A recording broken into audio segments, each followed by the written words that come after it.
Pengadilan di Berlin menjatuhkan putusan yang mewajibkan Google membayar ganti rugi senilai 572 juta euro atau setara 665 juta dolar Amerika. Putusan ini dikeluarkan karena Google dinilai menyalahgunakan posisi dominannya dalam layanan perbandingan harga melalui Google Shopping.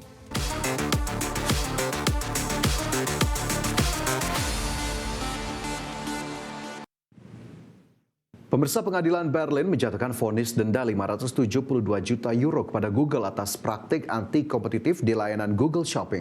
Ya, putusan ini menyatakan Google merugikan dua perusahaan Jerman dengan menyalahgunakan dominasi pasar dalam hasil pencarian.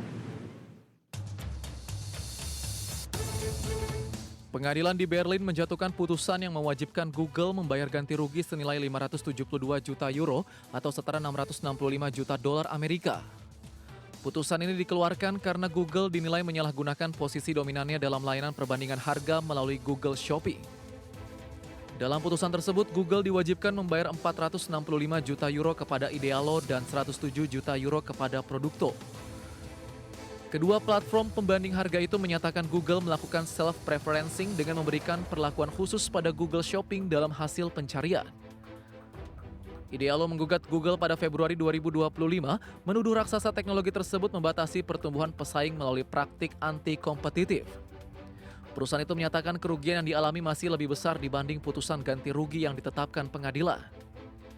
Google membantah semua tuduhan dan menyatakan telah melakukan perubahan sejak 2017 untuk memberikan kesempatan setara bagi platform lain dalam menampilkan iklan. Namun Idealo menegaskan bahwa langkah hukum tetap dilanjutkan karena penalti yang dijatuhkan masih dianggap jauh dari kerugian sebenarnya.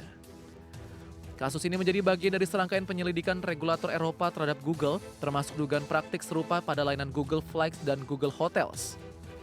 Sebelumnya, Komisi Eropa juga menjatuhkan denda hampir 3 miliar euro kepada Google atas pelanggaran di industri periklanan digital. Berbagai sumber IDX Channel. Pemirsa, Alibaba resmi meluncurkan aplikasi Qwen versi beta untuk publik, menandai langkah besar perusahaan dalam menghadirkan teknologi AI langsung kepada konsumen. Aplikasi ini memanfaatkan model Qwen 3 terbaru dan dibuka gratis untuk pengguna di China. Alibaba resmi meluncurkan aplikasi Qwen versi beta untuk publik. Aplikasi ini tersedia untuk iOS, Android, web, dan PC, sementara versi internasional akan menyusul kemudian. Peluncuran ini disebut sebagai upaya memperluas akses teknologi kecerdasan buatan kepada pengguna sehari-hari. Perusahaan menggambarkan Qwen sebagai asisten cerdas yang mampu melakukan tugas kompleks, bukan sekedar berinteraksi dalam percakapan. Aplikasi ini menawarkan fitur riset mendalam, pengkodean berbantuan AI, alat berbasis kamera, hingga interaksi suara. Qwen juga dapat menghasilkan laporan riset dan membuat presentasi multi-slide hanya dengan satu perintah. Peluncuran Qwen beta datang setelah Alibaba mengumumkan rencana investasi 380 miliar yuan untuk memperkuat infrastruktur dan model dasar AI dalam 3 tahun ke depan. Adapun investasi ini menegaskan komitmen perusahaan mempercepat inovasi di sektor kecerdasan buatan. Langkah tersebut juga menempatkan Alibaba dalam persaingan ketat teknologi AI global. Berbagai sumber untuk IDX Channel. Kembali bersama kami di Prime Market Highlights, pemirsa, kita ke informasi mancanegara. Pemerintah Amerika Serikat telah mencapai kerangka kerja perjanjian perdagangan bilateral dengan Argentina, Guatemala, El Salvador, dan Ekuador. Ya, di mana perjanjian ini mengharuskan pihak Washington menghapuskan tarif resiprokal untuk barang-barang tertentu yang tidak dapat ditanam, ditambang, atau diproduksi secara alami di negeri Paman Sam. Sementara itu, keempat negara tersebut setuju untuk bekerja sama dengan Amerika Serikat, sekaligus membuka kembali pasar mereka di sejumlah wilayah. Bahkan pihak setempat juga akan menghapus tarif resiprokal untuk produk tekstil dan pakaian jadi dari Guatemala dan El Salvador. Namun demikian, Amerika Serikat akan tetap mempertahankan level tarif untuk sebagian besar barang dari Argentina, Guatemala, dan El Salvador di angka 10%. Dan untuk sebagian besar barang dari Ekuador di angka 15%, di mana seperti diketahui tarif resiprokal yang diberlakukan oleh pemerintah Washington pada tahun ini telah mendorong tekanan inflasi dalam beberapa bulan terakhir dengan indeks harga konsumen Amerika pada September yang naik 3% secara tahunan. Tidak hanya itu, penurunan atau penghapusan tarif resiprokal untuk produk-produk seperti pisang, kopi, dan kakao diperkirakan akan mengurangi tekanan inflasi di negara tersebut.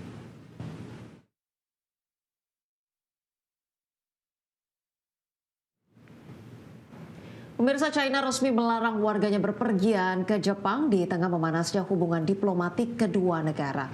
Larangan ini muncul setelah Perdana Menteri Jepang Sanae Takaichi mengatakan kemungkinan pengerahan militer jika China menyerang Taiwan.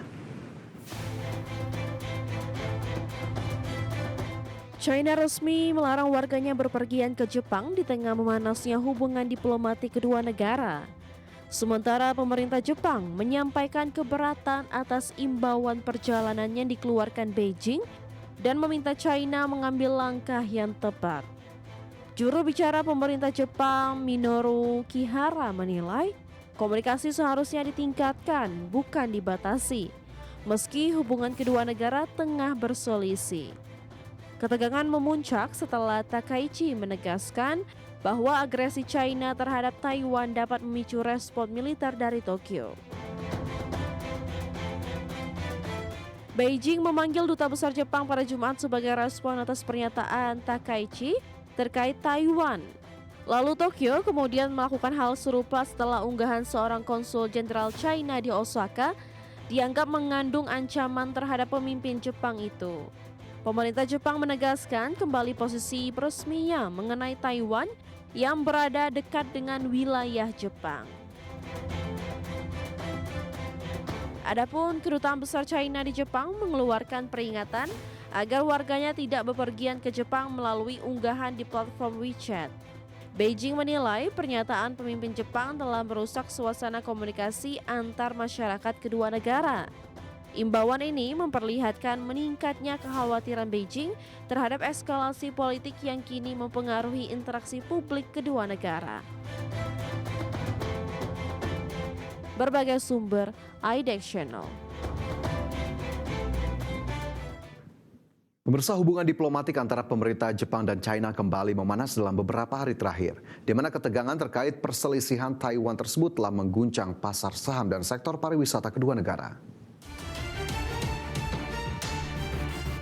Ketegangan diplomatik antara Jepang dan Tiongkok kembali memanas dan langsung mengguncang pasar saham Tokyo, di mana sektor pariwisata menjadi korban pertama setelah Beijing memperingatkan warganya untuk tidak berkunjung ke Jepang di tengah perselisihan terbaru terkait Taiwan. Pada perdagangan Senin waktu setempat, saham emiten yang sangat bergantung pada wisatawan Tiongkok kompak berguguran, antara lain saham Aisetan Mitsukoshi yang anjlok 11,4%. Dan menjadi penurunan terbesar lebih dari 1 tahun, dilanjutkan oleh saham operator Tokyo Disneyland Oriental Land yang terperosok 5,1%, serta Japan Airlines yang turun 3,9%. Seperti diketahui, pariwisata selama ini menjadi penopang penting ekonomi negeri Sakura, terlebih setelah mata uang yen sempat mengalami pelemahan. Bahkan pada September lalu, wisatawan dari daratan Tiongkok menyumbang sekitar 24% kunjungan atau menjadi terbesar kedua setelah Korea Selatan.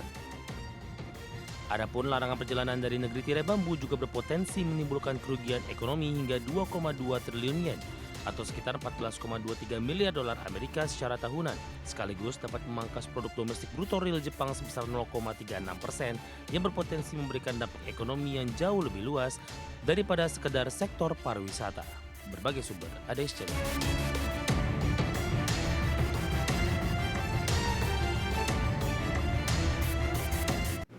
Pemirsa, Jeep menarik lebih dari 100.000 kendaraan listrik plug-in hybrid mereka dari pasar setelah menemukan cacat produk pada mesin 4 silinder buatan Meksiko, di mana recall ini dilakukan untuk menghindari resiko kehilangan tenaga, kecelakaan hingga potensi kebakaran pada Wrangler 4xe dan juga Grand Cherokee PHEV.